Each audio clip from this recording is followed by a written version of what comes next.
Welcome to this ARK seminar. I'm Anne-Marie Gray and I'm the Policy Director of ARK. So without further ado, I want to introduce you to today's speakers. Sam McCready and Ken Harland are both lecturers in community youth work at the University of Ulster. And Michael McKenna is head of the Young Men's Unit in YouthAction, Northern Ireland. The research that they're going to talk about was funded by the Department of Education and the Department of Justice. And as I said earlier, it's a mixed methodology, longitudinal study tracking 378 adolescent boys. So the scale of it, is really, really good, I think. Ken and Sam and Michael are going to talk just for about 30 to 40 minutes, and then we'll have 20 minutes for questions, and then we'll have a break for lunch at 1, and you can continue your discussion, hopefully, over lunch. So without further ado.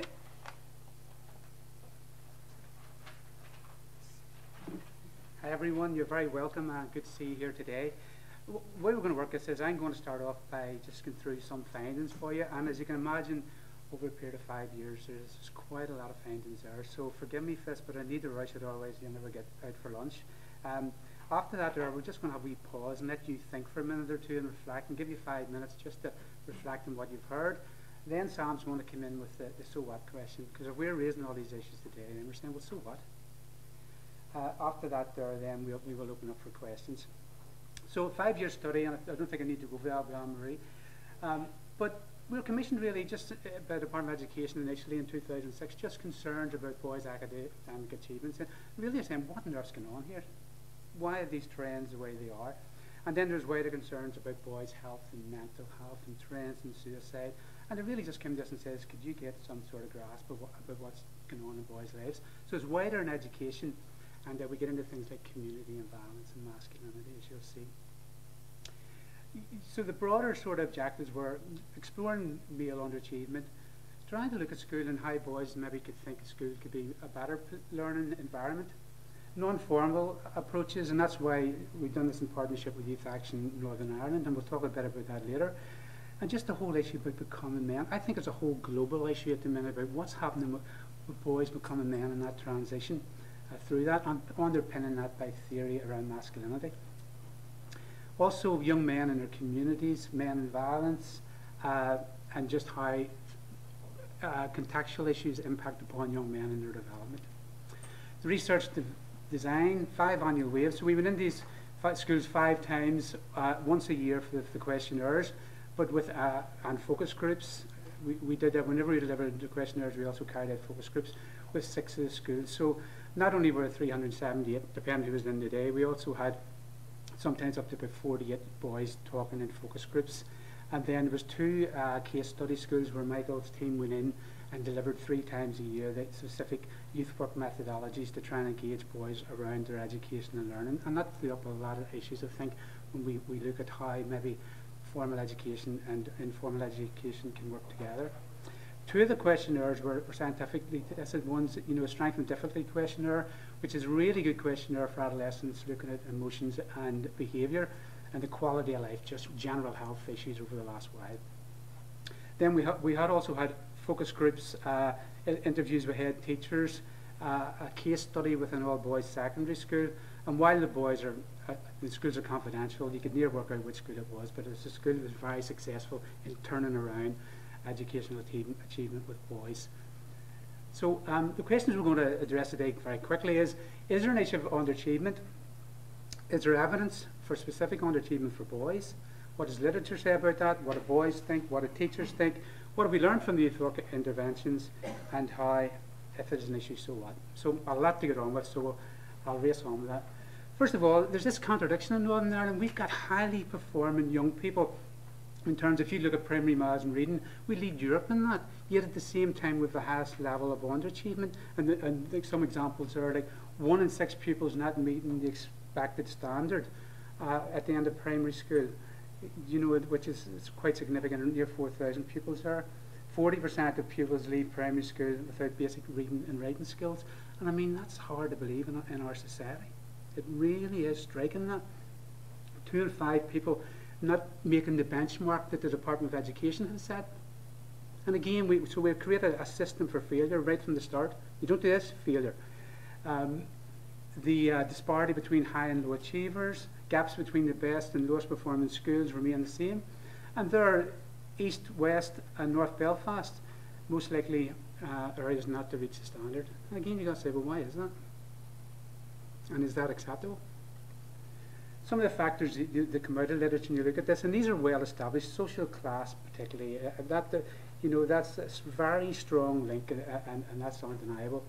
Things like ethnicity, gender, geography, where people live, the religious background, the impact of the troubles, and family and home life conditions. So if you look at all that, they're very complex, but they're simply areas when you look at underachievement, studies of underachievement, you see them coming to the fore depending on where the study has been carried out. So facts about boys' underachievement, the first thing to say is that not all boys are underachieving. I think last year boys actually outperformed girls at certain parts of the A levels, which was for the first time. But a lot of boys are successful, going through school, coming out and contributing to our economy, contributing through volunteering and youth programs. And we can't just say that all boys are failing. There's a very positive image there, although I think there's a lot of on-top potential among young boys in our society that isn't being tapped into at all. But you've got this irritating statistic, 10 to 13 percentage points girls ahead of boys from the mid-1990s. And again, you've got to say to yourself, well, why is that? Why has that happened now? And it's just consistent. From the age of 5, girls outperforming boys at practically every level of education. Maybe think, well, girls are just born smarter and that's it. Boys 4 times more likely to be permanently excluded. The behaviour among boys present, and I know we've talked to teachers and whatever, and teachers and others and youth workers struggle with that, with the behaviour that young boys are presenting from a young age, and struggling to find programs that match that. Boys at least 4 times likely to be diagnosed with ADHD disorder, and boys heavily overrepresented. So when you get down to the nitty-gritty of underachievers and you look at the bottom 20%, you begin to see these boys, and when you look at that, then they're most vulnerable to crime in school, more marginal in school, so marginal in society generally, the low verbal communication skills, the way they present themselves, physical, boisterous, and even if you look at statistics in hospital emergencies, it's far more boys around 5, 6, 7-year-old than girls, just by the way they behave and present themselves. Not taking instructions, emotional in ways like tantrum, sulking. I'm sure anybody's parents here may be familiar with that. And lacking social skills with staff and other children. They respond to adults as if they're the same age. My son was like that when he was at school. He used to go in the mornings, well, I guess he'd put his arm around the teacher and say, we're the best in mates and stuff. And the teacher said, you're going to have to tell your son, I'm not his mate. But he had that sort of sense of not understanding where he's there and what it was, and very playful about things. So, anybody know what that symbol is? Come on. Can't believe it. It's a symbol for men. But see underneath that, it's a steel iron there. It's just, we put that up because when we start listening to these young men, you get that sense of steel, iron, grit, that they know where they want to go, but sometimes struggling to get there. And I think it can be very symbolic of how young men understand masculinity. So what the boys said were barriers to learning, and the main thing is, see the desperation when boys fell behind. No way of catching up. Sitting stuck at the back of the class, giving pencils, reading books that are nothing to do with the subject they're being taught, and that, I was near sad listening to some boys' stories. We asked them, well, how do you catch up? They just don't. The other thing is subjects weren't connected to their daily lives. They actually just found subjects nothing to do with them. They weren't interesting. And again, if education, we're from the ages of 4 or 5 right through to 16, and you're not connecting anything to their lives, I mean, there's something seriously wrong there. Feeling bored, and boys do, frustrated. I mean, if these guys were sitting out there now, they'd be a way out.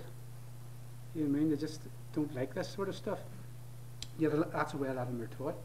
16-year-olds growing beards, not allowed to move, and getting detention for actually standing up and stretching their legs. That's the type of system we are creating.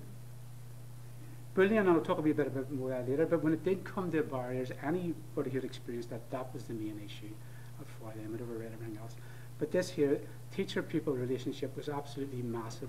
The study clearly shows that if you had a relationship with a teacher, a positive relationship, then you would like that subject, you'd do better in that subject, you were more committed to this subject, and if you didn't, you'd no interest in that subject. It just, so the teacher relationship was crucial within that. Other barriers, were around physical environments. 2 of the 9 schools we were in, and some of these schools were, the areas of deprivation, some of them were high areas, some of them in the bottom 20. They were actually being taught in cabins. Boys in the lower stream saying, well, we don't get the same opportunities they do in the same school. The pressures around GCSE, I actually think boys aren't prepared for that, what actually they have to do when it comes to that. So, see, boys are a bit like that. They don't think about it until it happens, then it's in front of them, and they really struggle to deal with that. So by the time some of them are getting towards the end of school, you're saying, well, what's the point? Teaching's very formal, you have to sit the way you are now and don't move, and etc. like that there, for long periods of time.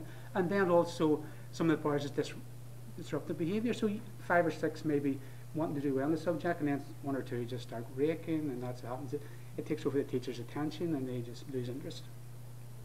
But also, we have to connect it to their community and see the school as part of the community. But for these guys, school was school, the community was the community, whatever that means, and their family was their family. There was no connection. Not one boy felt any connection to that, or wouldn't have been focused and say, yes, we understand about community. Violence and the threat of violence, I'll talk a wee bit about more than that there, but see for boys growing up, it's a very normal thing, punching and shoving and kicking, and we were standing in playgrounds at school hard, yet for them it's just messing about. And then this sense of alienation from adults. Boys are saying they don't have really any relationship with adults within their community. They're not engaged in anything, they're not invited onto anything, they're totally distant from what goes on in their lives. I'm actually surprised when we were talking about the possibility of being engaged. What do you mean by that? And a lot of them come from communities where, there is a lot of negative role models in their lives. So head teachers, we spoke to head teachers as well. And what they're saying very clearly is when they talked about barriers, these barriers have been present from primary school. They just don't walk in to post-primary school and all of a sudden these barriers start appearing. They've been there. The lack of literacy and numeracy skills has been inherited from primary school. Arriving from primary school with poor communication skills, taking longer to settle, behaviour more challenging from boys than what girls are presenting. Girls were consistently higher.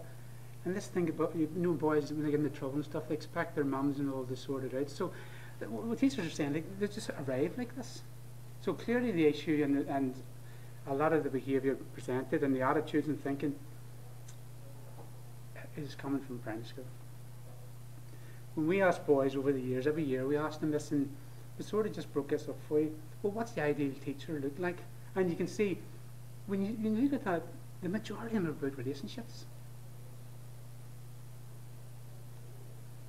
Believes in you, gives you encouragement, appreciates that you're getting older, cares about your life outside of school, gives you praise, treats you with mutual respect.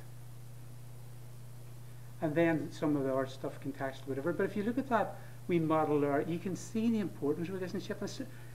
It falls at the teacher level, and then if it's not built to develop on, it's likely to fall again. And I think that's very challenging. I would say youth workers would look at that and say, we do all that. That's the heart of our work, relationship.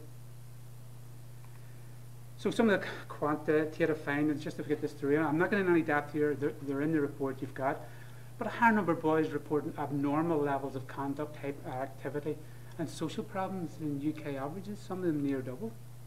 Physical well-being lower than UK averages.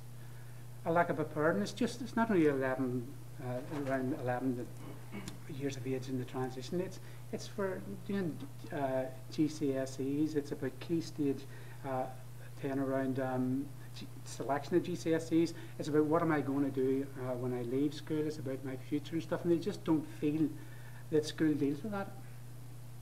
in the depth that it needs. The complexity of masculinity and being a man. I mean, we could spend this whole seminar just talking about the issues raised around that, and about one of the clear things coming through is when a boy's 11 and 12, our study shows they're more likely to cling to sort of patriarchal, hegemonic masculinity, being tough, strong, dominant, brave, all that stuff. But clearly these boys across our study, that began to dip. So we can't stereotype because a boy at 11, 12 presents that. If you label or respond to that there, you're not allowing that boy time for growth. I mean, we all did it, didn't we? We moved from what we were at 11 and 12, and the time we're 16, we know we're different people, the same as you're 21 or 35. But we don't seem to allow that in our education system. Just natural development around adolescence. And adolescence is a very complex area, which needs its own funding, because some boys, maybe in particular, and girls, there's no doubt about that, raise issues about what it means to be an adolescent. And this study focused on boys firmly, but there's a lot of these issues that could be applied to girls as well. And I think there's a study that got on girls and probably show some similar sort of stuff to ourselves.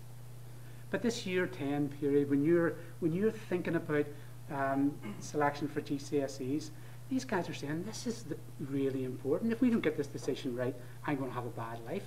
But it's only post that, when they've made the actual decisions and the choices, and they're saying, I've nothing I can do about that now. I've made these choices, and there's no turning back. The whole well-being of this sample dipped in year 10. Now that's totally very, very significant. We were going to call this a dawning of a reality, a study, instead of taking boys seriously. We came to taking boys seriously because what we were saying, we took them seriously. They were at the heart of this research methodology, and that's what we come with the name. But it was nearly dawn of a reality, which was when boys are about 14, 15. It just clicks in. If I'm not going to do well in school, my life isn't looking too good for me. And again, that was a very heavy thing when we get into boys talking about that. Just a one wee graph for you, just in terms of the conduct coming out of the strength and difficulty questionnaire. When you look up abnormal within conduct and hyperactivity, you can see in the centre there 23% and 13.5 UK average, and abnormal for hyperactivity. All near double, some of them, and that's in year 10. So boys are saying very clearly in this study, listen, that time is massive for us. It's cutting a pathway for our lives. And a lot of boys feel, goodness, and the train's on her and I'm not on it. So some educational issues. Whenever we looked at school, the transition was successfully negotiated by the majority of boys, but constantly through the study is 20% who weren't quite cutting it, didn't quite feel that school was providing for them, is consistent in the findings. So about 80% feeling good about that, and 20%, and in the report you can go into that in a wee bit more depth. But 77 the boys feeling okay or happy in post-primary school, but there was that again 16%, and sometimes it was as high as 20, feeling angry, sad, afraid, and you could just sense, you could see them actually distance from education. The boys, they got on well with teachers. I mean, the majority says okay, but particularly, and some of the schools, two of the schools were grammar schools, I think boys begin to hang on. When I'm 14 here, if I have a good relationship with this teacher, there's a good possibility I'll do well in a GCSE here. So the relationships with teacher across the sample improved in years 11 and 12 with boys. But what type of relationship was that?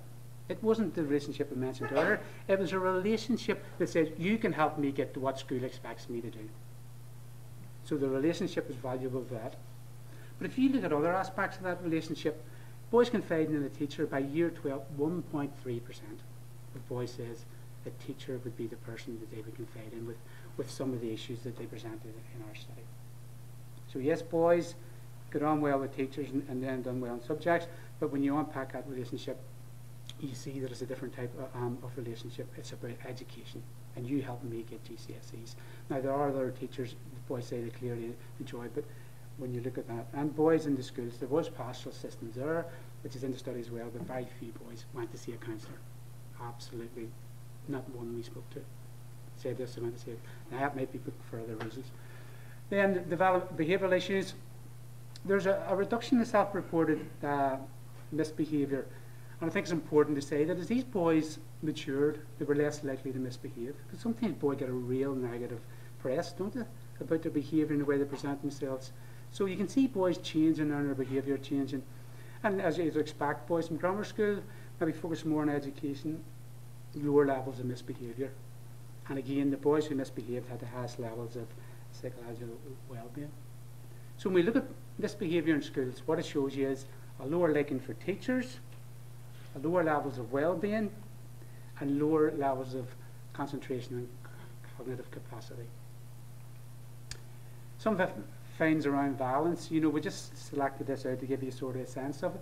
But when boys talked about types of violence were verbal, demeaning, physical, aggressive, constantly across the study, I mean, 3/4 were at least were always saying, yeah, there's some sort of violence goes on.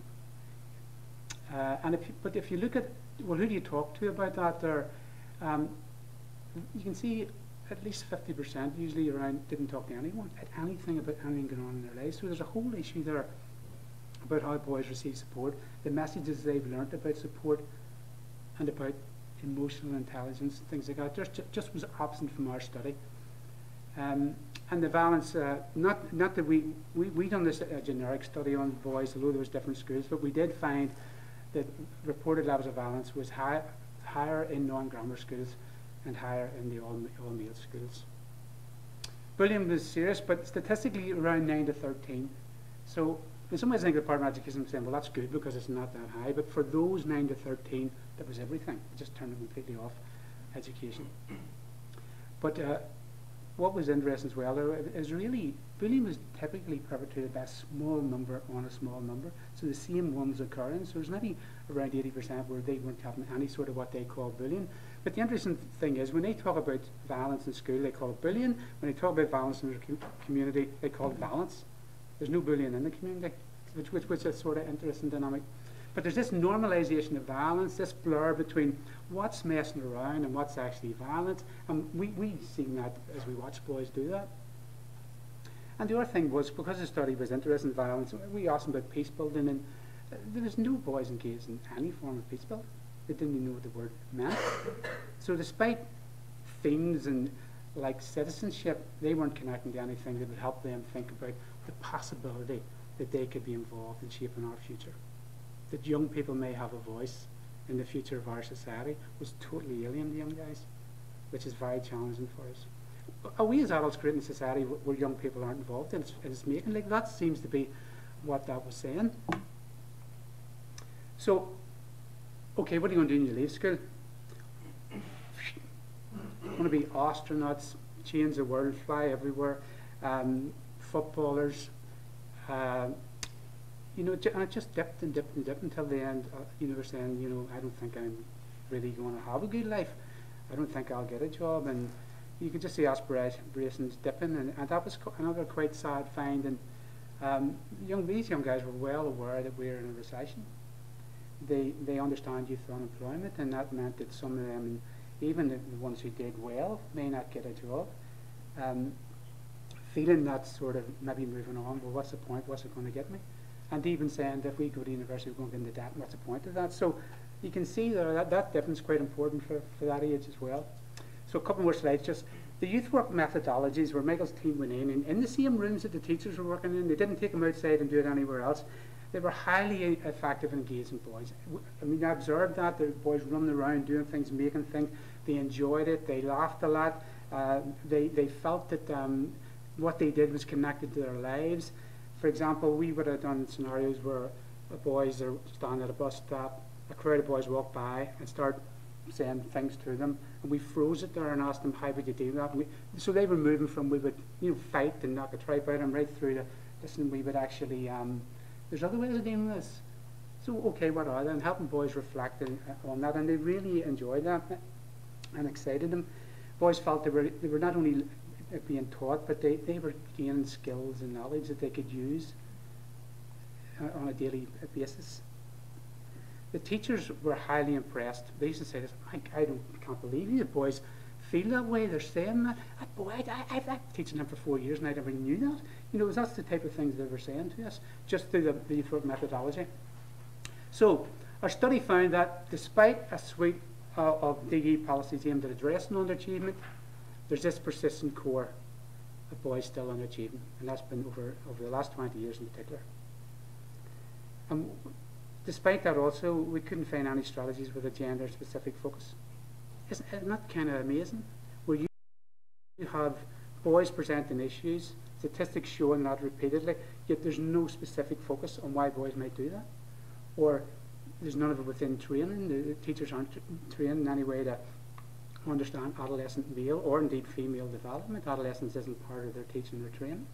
Gender, we teach that in our community info course. It's not taught in teacher training.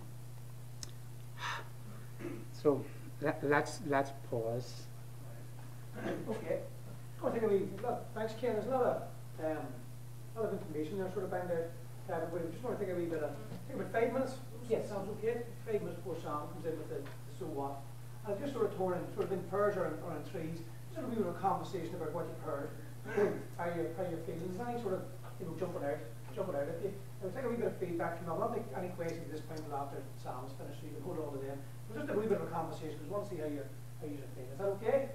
We'll give you about 5 minutes. Yeah. All right. So just in 2 or 3 a wee conversation. That's fine. No questions at this point. Just want a few comments. What's the sort of the gut reaction, to what you've heard so far. So anybody at all wants to say something, go on ahead. We'll only take a couple. Sorry, there's a wee roving mic going about as well. Anybody want to say anything? No reactions? Just want to say you're on the organisation. Paula Bradshaw, Greater Village Regeneration Trust. I think that one thing I did strike me was the children moving from primary school into post-primary, and I'm wondering whether the gender balance of the teachers in the primary school has anything to do with it going forward. In my children's primary school there's only one male teacher, so I'm just wondering if there's anything around that we should be looking at in terms of trying to encourage more men into primary school. Okay, questions here. Yeah. Anybody else? Anybody want a microphone? I'm sure you don't. A lot of what Ken was saying was our experience, of young men and particularly in a youth environment or a still environment. So, it was very interesting in terms of examples, but we're ticking lots of boxes in terms of things that we experience all the time. One more. Sorry. It's for the video. Sorry, go ahead. Who is it? Go ahead, no, sorry. Right. Oh, sorry, for apologies for coming late. Okay. I can be here too, Michael, it's okay. I was just wondering, Ken, was there any sense that the young fellas felt under pressure by the school system and even by the teachers yourself? Because I know I had a bit of experience in school, and that was the experience of some of the young fellas that I worked with. Sort of hold that question, maybe. Just sort of comments, and that's okay. We'll just leave the comments and then I'll pass you over to Sam McCready, who's going to take us through the so what. Okay, folks. Just instinctively, that question there about the gender balance in our teaching profession and where they are. There's an adage that we use, to be a good man, I think you need to know good men. So in a sense, that's not being critical of the way in which people make choices and as teachers to where they wish to teach at what level. But there is a feature, I think, about the lack of men and positive role models in young people's lives from a very early age. My bit is the so what. It's very easy, and as researchers, I've been part of a thing. All I do is just present the facts and the findings. But Ken and I sort of sat down and said, well, so what? What does this actually mean? And what can we, ourselves offer as solutions? And the other challenge we put ourselves to was in the so what and coming up with some ideas. They should be cost neutral, because it's so easy to go to you need to pour resources into that. So they were the sort of two provisos we set ourselves. And the first image I'd give you is what we call our balanced approach, which is to sort of take and deflect the issue away from this is all about what happens in schools, and a simple triangle of the school, the community and other support workers which would recognise, first of all, partnerships in addressing this. It would recognise a multidisciplinary approach. And those of us have probably looked at for instance, the Chief Inspector's latest report. Transforming communities is all over it. So even just that language whereby the schools feel the pressure, to address some of these poor statistics about achievement. But a balanced approach is sort of the visual thing that we would offer you as a sort of symbol. The other contextual thing that we would say, very simply, statistically, don't forget, a young person will only spend round about 18% of their time in school, and yet we'll put over £2 billion worth of resources into that. You know, so there's a reality about, you know, recognising the life outside school and the pressure that perhaps that the performance. And secondly, linked to that is a statistic of 70% of learning outside of school. And just to acknowledge, Roy Beggs arrived there, and his party leader was using this 70-30 split recently in an interview, that sort of recognising that 70% of the learning is not actually, you know, in the school, does point us to, you know, the balanced approach and looking at the connection between the community and the school. And just by way of just how do we look at Hansard a while back, and our First Minister, which maybe indicates a policy direction, referring to the Social Investment Fund, and he put the two together, that some of this money may be used towards underachievement. So that's just a sort of wee contextual aside, that politicians are probably looking to see what resources may be afforded at this. So if you're sitting there looking at a resource issue, that perhaps might be one to keep your eye on. I've mentioned the Chief Inspector's report again, contextually being important. And this link between disadvantage, attainment, and life chances is always around, that being disadvantaged, you know, and your possibilities of attainment and your life chances, that is connected. And that's starting to be affirmed more readily. And I would point to the Chief Inspector's report there. And then there's just this little quote that we still tend to attribute economic and social problems to people's learning deficits. You know, it's also a feature. So starting the so what thing. So what I have for you is so what for policy. So if you're sitting there as a policy maker, maybe this is directed at you. We'll do a so what for the school, the classroom, and also being aware of other members from the youth work profession, a so what for the youth service. So in the spirit of that, what we've said is, you know, so what for policy, that identifying and addressing, you know, blocks and barriers in the early years and preparing young people for learning is important. Now, it's easier to turn things around when you are at the earlier stages than to have inherited it. We were handicapped slightly by the fact that our research is only starting at secondary.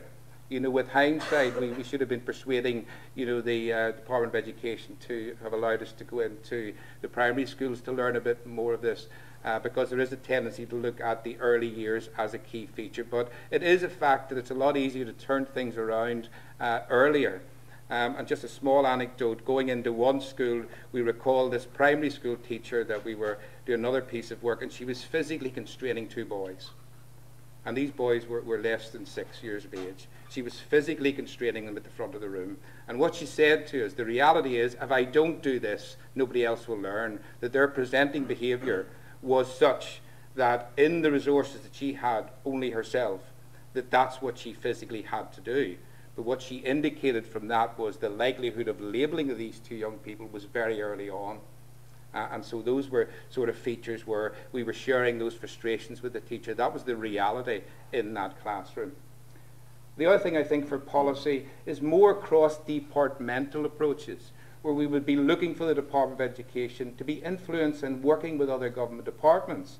And again, choosing Peter Robinson from the same Hansard, 14th of January, this is a culture that needs broken down.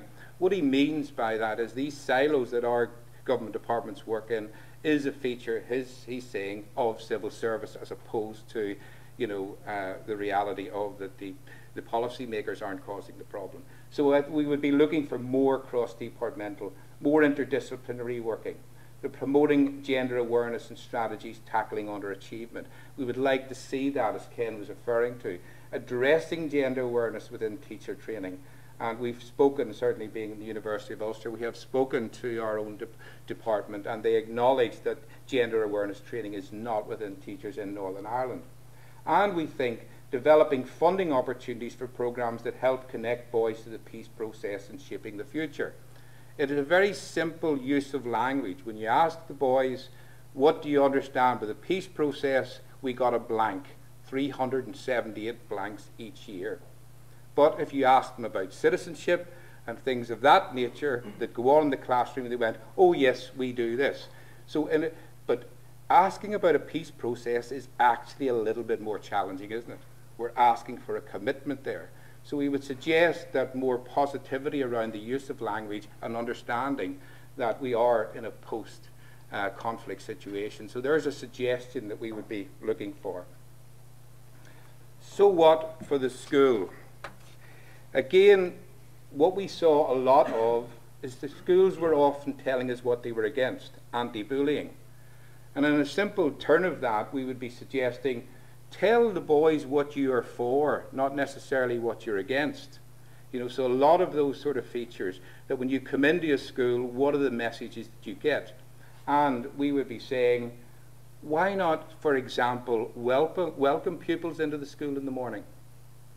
You know, just that simple hello. My recollections of coming into school and talking to a teacher in the morning was straighten your tie, you know, adjust your uniform. It was of a nature that was telling me off. And so what we'd be saying to the schools, why don't you start from the moment somebody's walking into your school to welcome them and see, you know, those sort of turning around. And would you get imaginative and say, what would a 365-day school actually look like? Just to change the thinking. How does it connect to your community? So we're not necessarily talking about getting teachers to work 365, but just a way of thinking of what would a 365-day school look like in this community, just to start changing the way. We're making suggestions around school discipline based on accountability, not blame, and a system that nurtures a sense of connection and fosters responsibility for self and others. So often it's you get punished for doing wrong, but the connection, we're saying, working restoratively, positive behaviour policies, I think would be starting to help this connection, that the disconnection that the research told us was there. Linking with other professionals to make that bridge to the community. That's the other side of the triangle. Teachers often struggle. Their remit is the classroom. We need other professionals, I think, to help create that bridge to the community. Better preparation for the reality of life beyond school. This is coming out of the youth work methodologies. We think that connection to life and reality has to be made. Formal and informal structures in a school through which the voice of boys should be heard. We struggle to find those formal and informal channels where boys could convey how they're feeling, and young people in general. Obviously we were focusing on boys. Those structures, but how does a young person influence what goes on in this school? And I think importantly for schools, we try to keep them in school. And I'll give you a sort of example of that, an outworking of that in terms of one of the schools that we did a case study on. The attitude was from the principal, if he saw, and it was an all-boys school, if I saw a boy in the school, I would want the teacher to ask themselves, what did they do wrong? Not what the boy did wrong, but that the onus is on the teachers to say, what did I do wrong that I had to resort to putting a boy out of school? So some of those are sort of mindset changes that we think would help address some of the fundamental issues. So what for the classroom? Again, as you move from the school to the classroom, it is very clear that a creative learning environment that engages, stimulates and excites and counters boredom and attraction has to be part of the day. The connection of the classroom to the lives of the boys. A boy will leave a school at 3:30 on a Friday, and at 9 o'clock the expectation that we saw was you start performing in maths, French, English or whatever. That gap between leaving on a Friday to a Monday, we would suggest a simple welcome and what we might call a wrap. A skillful facilitated discussion by the teacher around what was happening in your life. Just that connection, because it's a long time between Friday to a Monday, and often what happens in young people's lives is not addressed or acknowledged. So we feel that what we might call the daily wrap, or certainly the Monday morning wrap, would be an essential part of a school day. Use of role play, group work, and other methodologies that engage, stimulate and motivate. We saw that in action, and I think that could be part and parcel. A very significant feature, boys' development was accidental. They were if you like, handling and addressing issues of masculinity accidentally. The school was not facilitating that. And we feel exploring boys' fears, aspirations, their lives, reflecting on moral issues associated with race, violence, homophobia, that where you work with their knowledge and experience of these things and you build upon that, you work on their knowledge, they could be a feature of a school day. This wasn't there in what we saw. Developing their coping skills, as Ken said, some strategies, especially around violence, how they cope in situations they were presented with regularly. Developing boys' capacity to use support services. The schools, every school we went into had the counsellor. Every school we went into had those support systems. Statistics told us they were decreasingly used by boys. I think boys need help in terms of using support systems. That would seem to me a very practical thing to do in terms of, it's one thing putting the support structures there, how do you use them? And challenging gender stereotyping. We would want to see that in the classroom, in the school, that those sort of challenges.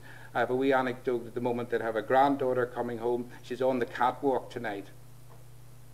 But every single one of those persons on the catwalk is a girl. How does that happen? Yes, boys are shy, whatever, but how does something like it happen? That's a primary school, 9 years of age, where girls seem more comfortable to do that. Where's the challenge to stereotyping? We would suggest that needs to come into the school. So finally, you know, the other part of our triangle, other support workers, what could youth workers do? Engage with boys who are falling behind. This falling behind was a significant barrier. The school addresses it in some way. There could be a role for youth work in the community for those boys who are getting behind. Developing work with boys to enable them to participate and influence school structures and playgrounds and places like that. How do we help boys influence, if you set the structures up and youth committees and all the other things that goes, or youth councils, how do you help them and support them? Developing boys' capacity to use those support services is very important. I would see youth workers as a key instrument, a key person who makes that connection to the community. That's their skills, that's their remit as communities, school teachers or schools. We need that bridge. Youth workers, I could see doing that. Creating programs that help connect young men and their communities to the peace process. Again, is building upon that other issue where it was such not a feature of their lives. And finally, you know, engage with boys in the community. Oh, that's it. Sorry, I got there quicker than I thought. Very conscious of the time. So thank you very much. Thanks very much. Thank you very much, Sam, Ken and Mike. I think that was absolutely fascinating, and there's certainly plenty of food for thought there. We've got about 10 minutes for questions, and you can continue to chat to Ken and Sam and Michael over lunch. So maybe we could start actually with Paula and Michael's questions. Paula had raised the issue of how important it was that mostly in primary schools, you know, the majority of teachers are women. I think there's a lot of assumptions being made. Sorry. I think there's a lot of assumptions being made that there's simple solutions to this. For example, get males into primary school and that's going to sort that out. Now that may well be the case, but I'm not convinced. Whenever we are working with boys and we say to them, you know, how important is the gender of the person who's working with you, they normally say it doesn't really matter. As a matter of fact, sometimes would say, I find it easier to talk to females than males. So I think, yes, there's a lack of male role models, but we've never defined what a role model is. So what do you mean when you say that, for a start? Not the answer to that, but we haven't defined it. And two, there's no evidence to say that it would actually make the difference. So I'll leave that hanging there. I don't know. Well, just the other thing, I suppose, you know, for me in that point as well, what Kim was saying about obviously the gender of the worker, you know, what we try to do as part of our work within YouthAction and the young men's team is to get young men to start to have conversations with men and other male youth workers and their fathers, to help them and, you know, encourage that, you know, as well. It's just interesting you brought up that, because just something that I've done recently myself as well is that the school that my daughters go to, a wee primary school, and as a parent I was very impressed with the amount of male teachers in the school. And they recently published a school brochure, which is for next year, and the only male in it is the head teacher. So what I done in my role is, as a parent, I went and sat down with the head teacher and had that conversation, you know, with them about, you know, promoting promoting that as well, and promoting the sort of the fact that, you know, you have male teachers in this school, you have male role models, you know, within that school. I think there's something for us all to be able to do as well, to start to have them conversations, you know, beyond our work as well. So is this on? Yeah. And Michael, do you want to just reiterate?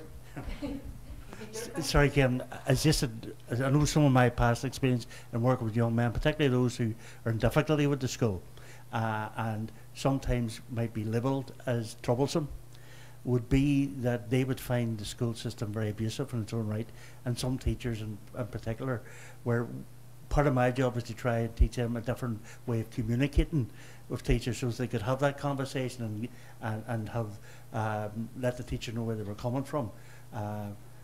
But often they found their response very abusive and actually added to the problem of having school. I wonder, do you find any evidence of that?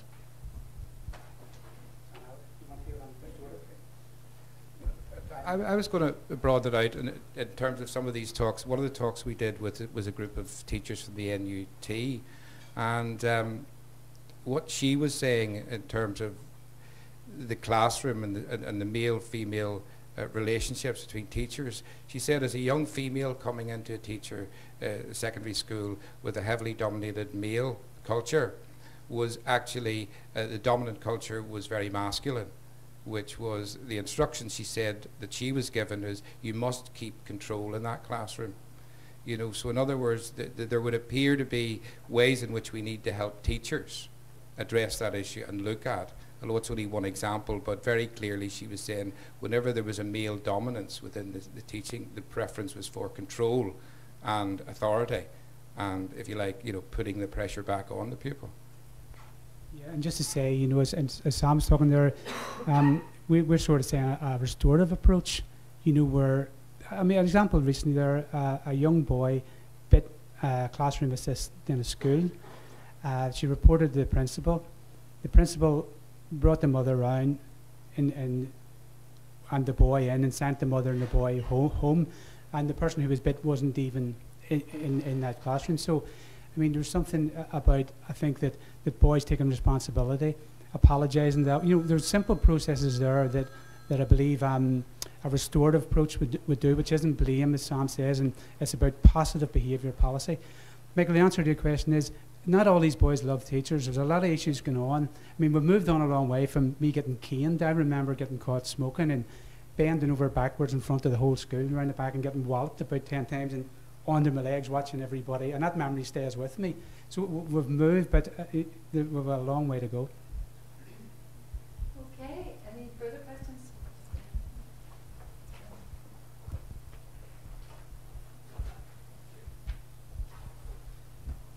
Hi, Gavin Boyd from the Rainbow Project. First of all, I don't want to be overly critical because there's a lot in this report that I really like, and especially a lot of the recommendations I think are really useful. But for me, reading the report, it really felt more like taking straight boys seriously, because in the sort of 378 pupils over 5 years, it's statistically impossible that every single one of them was heterosexual, and yet at no point were they allowed to sort of give that information through the questionnaires, and it wasn't allowed to sort of influence the recommendations of the report, wasn't really able to influence the conclusions that the report came to. You know, things around bullying, you had 9 to 13% of those boys experience bullying. For again bisexual boys, that's 65%. If you want to talk about positive role models for young men, how many positive role models are there for gay and bisexual boys? You know, I work in schools across Northern Ireland, and I know I can count all the openly gay male teachers on both hands. So I think that there's a lot of good stuff in this. I think that it assumes a lot about the sexual orientation of the boys who took part. And I also think that, you know, notions of masculinity and gender roles are so closely linked to sexual orientation. I think it would have been really beneficial to have more in there about the sexual orientation or the developing sexual orientations of the boys in the cohort.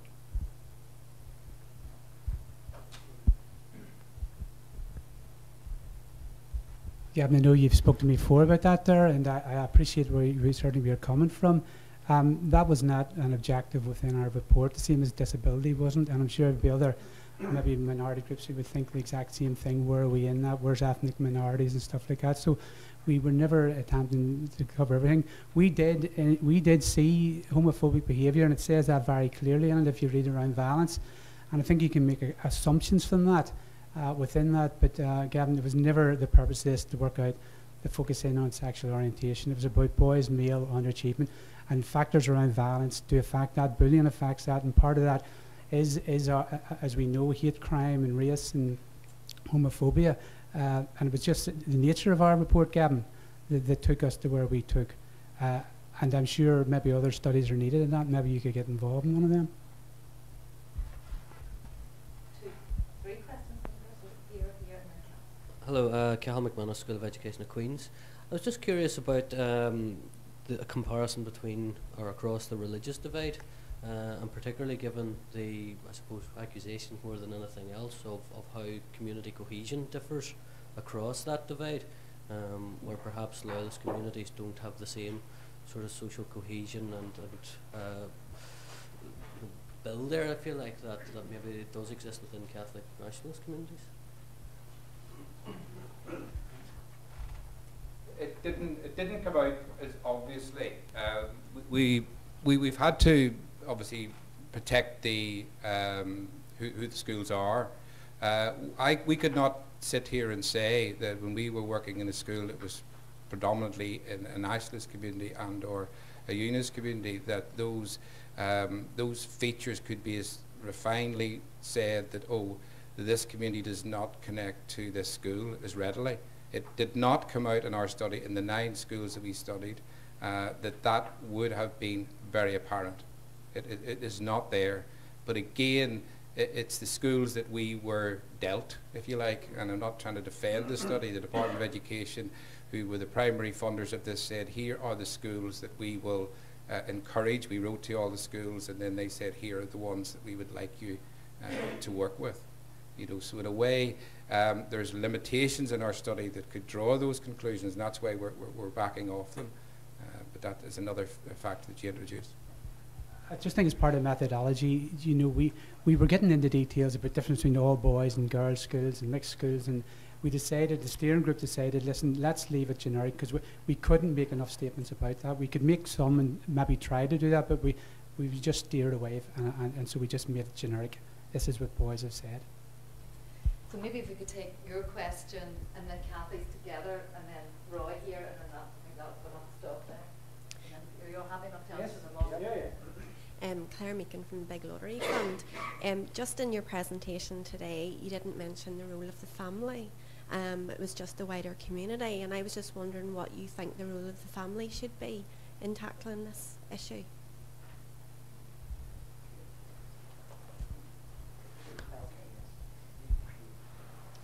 Thank you, Ken and Sam and Michael. That was really fascinating, and I think it resonated with everybody, particularly people with children, because you do a compare and contrast immediately with your own kids.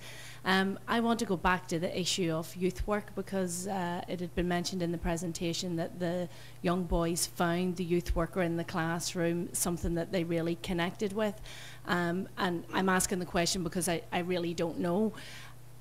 It got me to think the way that schools have a school nurse or a school counsellor or a school chaplain. Are there instances in some societies where schools also have school youth workers that are associated directly with the school and are employed by the school to do the sorts of things that you've mentioned? And is that something that's one possible way of moving things forward in Northern Ireland? And then finally just Roy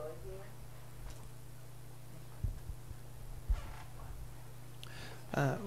Apologies for missing the earlier part, but in terms of one of the more obvious indicators of disengagement in education, and a very strong indicator of potential outcome that is likely to come along, is the attendance at school.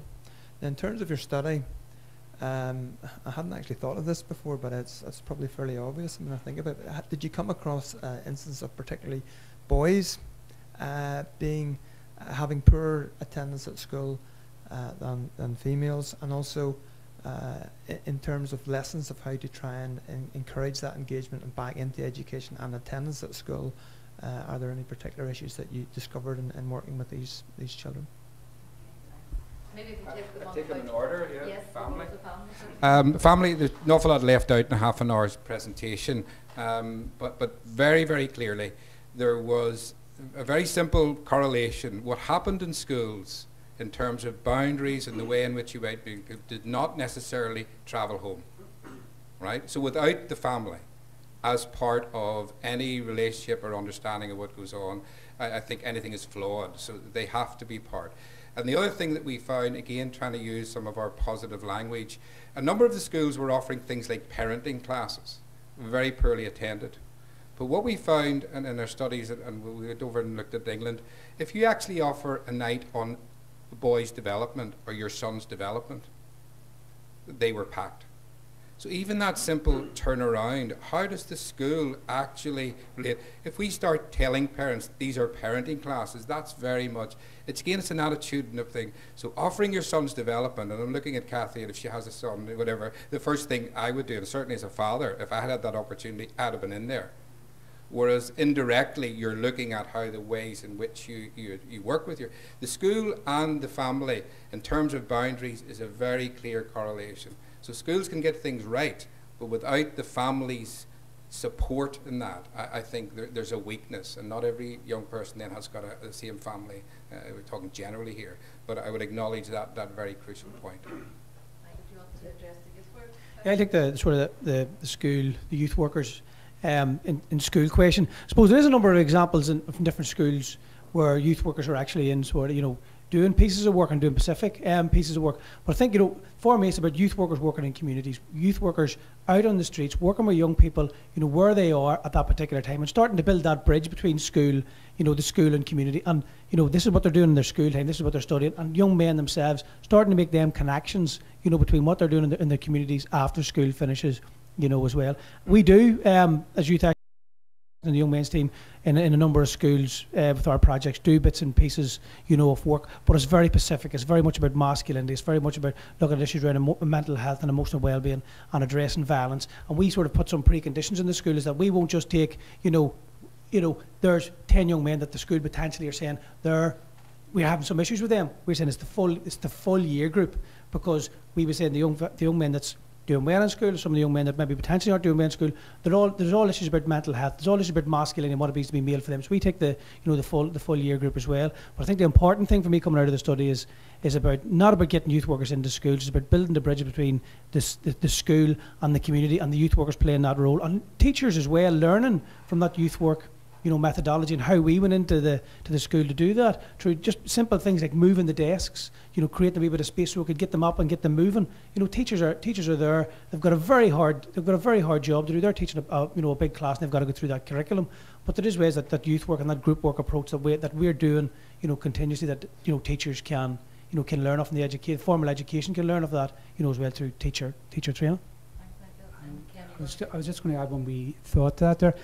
Kathy, we train youth workers, and we put up to 200 youth workers in placement every year, and we have a module that looks at schools. And one of the things happening is when a youth worker goes into a school, very often what they do as a youth worker on a day-to-day basis is compromised by the very environment they go into. It becomes more formal, and sometimes youth workers say, listen, we're not doing youth work here, we're ending up assistant teachers. And so there's a potential solution there, but it needs thought out and more thinking than what's currently happening. Well, we didn't keep a check on boys on attendance, but what we did do, we had 370 at the top and around about 350 at the bottom. So you could say at any one time there was around about 20 of that cohort were either there or weren't they on a specific day. When we looked at the bottom 20% who are missing, they're high in attendance. It's that group there who less attend. So you're right. Why we didn't look at that exactly? We can't name the school, but we do know there's an all-girls school in Belfast, who the first hour of the day, a teacher will go around and collect those pupils on a minibus. Because the reality is, if you don't, you're building, and that's sort of very practical, and I think that's a very aware school, and certainly a very aware principal. who would, and the parents appreciate it. So that connection between the reality of trying to get a young, in this case a young woman, out to school. So that I think there are the sort of ideas and practical things. Keeping the young people in the school, we would be saying, is very important, and there's just a very practical output, but that takes a very aware and confident principle to allow that to happen. Thanks very much, Sam. I think we're going to have to stop it there. It's absolutely fascinating. Could I just say that you've brought along some hard copies of the report today. They're probably all gone, but the report is available in its electronic form on the online research base, which is on the ARK website, so you can download a copy from there. So lunch is served just outside, so if you could just thank Ken.